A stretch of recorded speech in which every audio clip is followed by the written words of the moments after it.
to say. I only hear what I want to.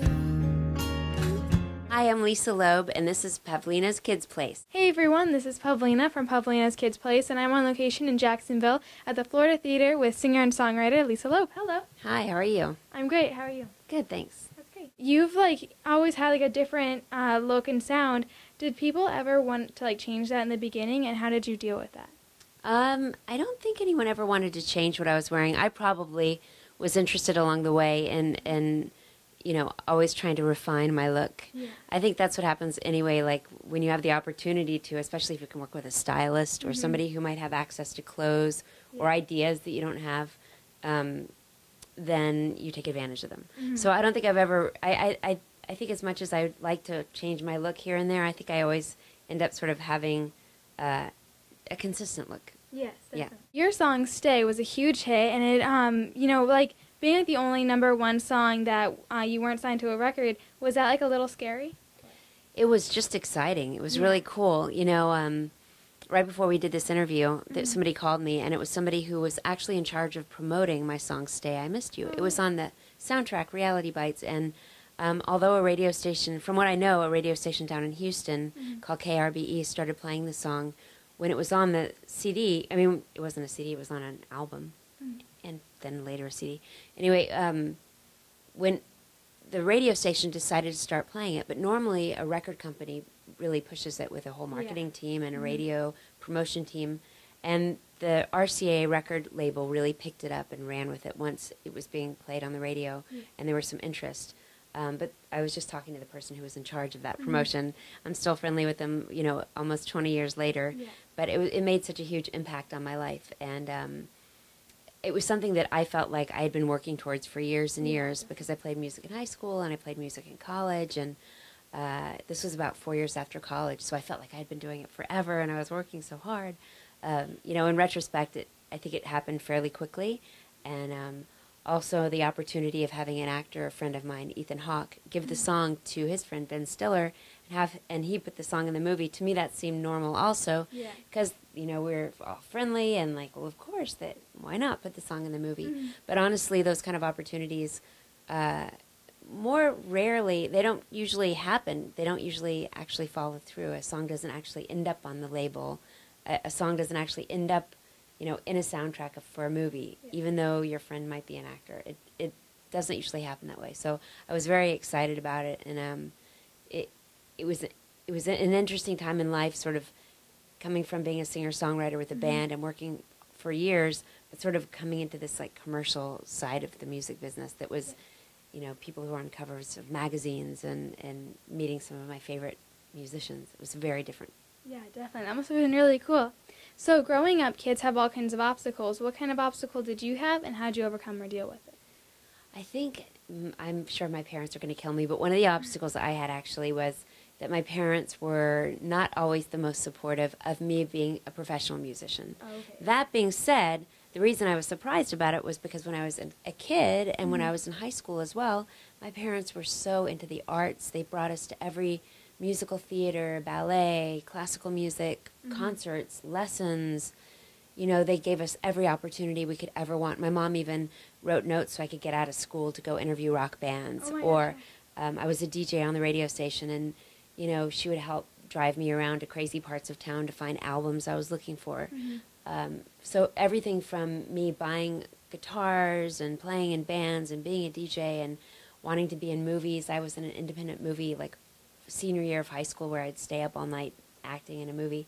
My parents were so supportive of all that. But once I was in college and getting towards the end of college, and I basically, said this is what I want to do professionally, I think they gave me a little bit of resistance, because it didn't seem like a very reliable job, which it's not. But nowadays nothing's really that reliable. But anyway, so my parents, they had fear about it.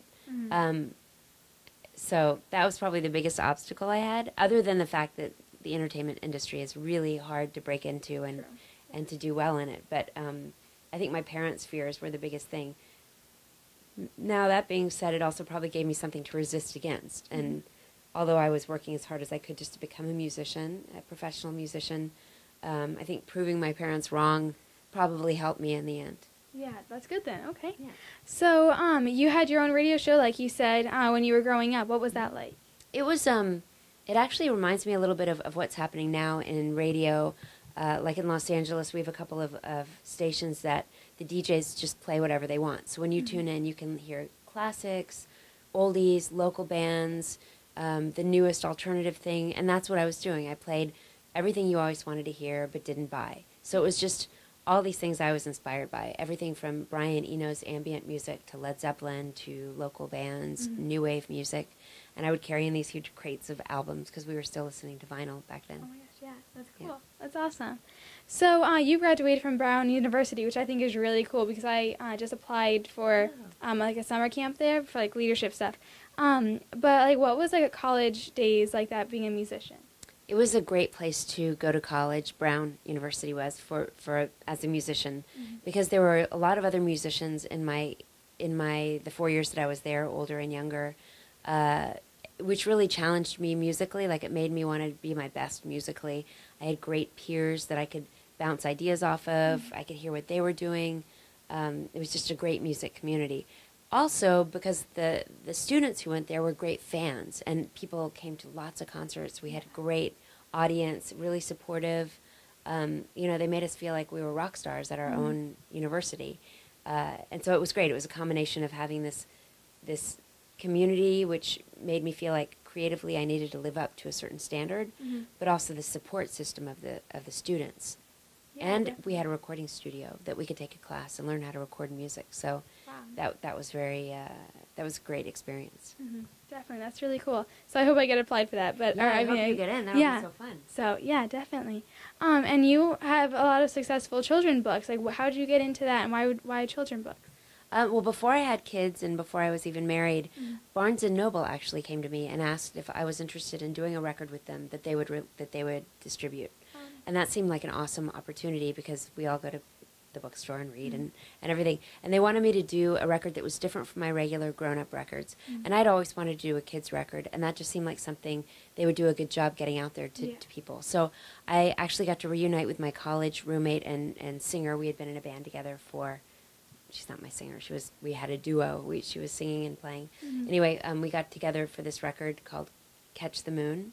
Elizabeth Mitchell is her name, and she makes great kids music as well as grown-up music. And she produced it, and we did it as a duo. And then from there was a little bit of demand for more kids music, so I did what's my favorite thing, which is summer camp songs. Oh, yeah. I don't know if you ever went to summer camp. Yeah, So those songs that we all love, just singing along and singing not only on stage but in groups in the cafeteria, in the bunk beds, everything. So I made a camp record called Camp Lisa.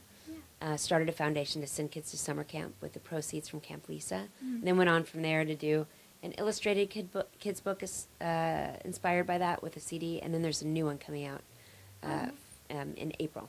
Oh, that's so cool. That's awesome. So your new eyewear, and I love all of them. Like, I told my mom, I was like, Mom, those are going to be my new glasses. So what inspires you? Because they're kind of like, cool and retro. Well, I've always worn glasses since I was a teenager. I don't. Do you wear glasses sometimes? Yes, mainly contacts. Okay, yeah.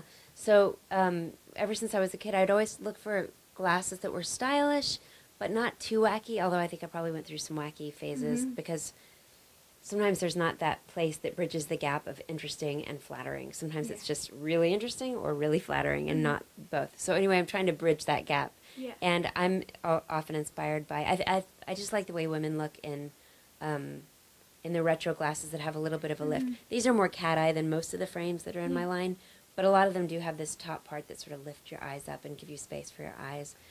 We have a lot of classic colors like tortoiseshell and black, but there's also some fun colors that you can find like on the inside of the glasses or the outside. But I just want women to feel, and girls to feel, comfortable in the glasses that they're wearing, that they wear them all the time if their contacts are bothering them.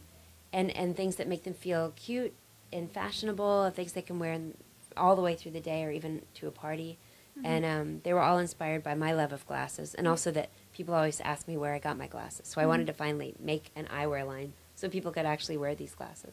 Yeah. Your new album, No Fairytale, what do you like best about it?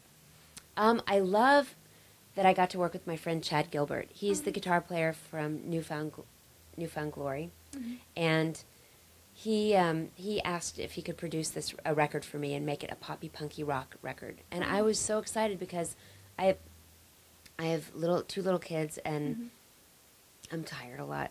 And I've always wanted to make a real rock record, and I've often included rock in my albums, but he really knew how to put this together so that it would have a lot of energy, very edgy. He had great ideas about how I should do my vocals so that they just come across more, more firm and more confident sounding, even though it's not like I'm not confident. I just have sort of a quieter voice. So it was really fun to work with Chad. That's my favorite thing. And we got a lot of guitars on there. Yeah, definitely. That's great then. Oh, also, I got to work with Tegan and Sarah. Oh, yeah. Tegan from Tegan and Sarah wrote 2 of the songs on the record, and she came and sang on them.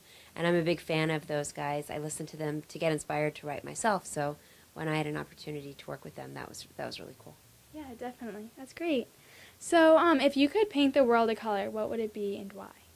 I think if I could paint the world a color, it would probably be a light pink. Not too gray, but like light pink is my favorite color. It makes me really happy when I see it. I heard that they paint prisons light pink sometimes because it makes people relaxed. Oh, wow. Although I will say now my daughter's favorite color is dark purple, and although I think it's a little dark to paint everything dark purple, it would be also really cool to paint it different shades of purple so she could see it because she loves it so much. That's so cute. Nice. That's great. So what are your upcoming plans and events? Well, this week I'm on tour, and I'll be on and off tour for the rest of the year promoting my grown-up album, No Fairytale. Yeah. And then I have my kids book coming out in April, so I'll be doing some kids concerts as well. And just raising my 9-month-old baby. I have a little baby and a little girl, so spending as much time with them as I can and trying to do fun things with them. Definitely. Well, good luck with that, and well, thank you so much for talking to me. Thank you. Good luck with it. A prince in the summer was a drag in the spring.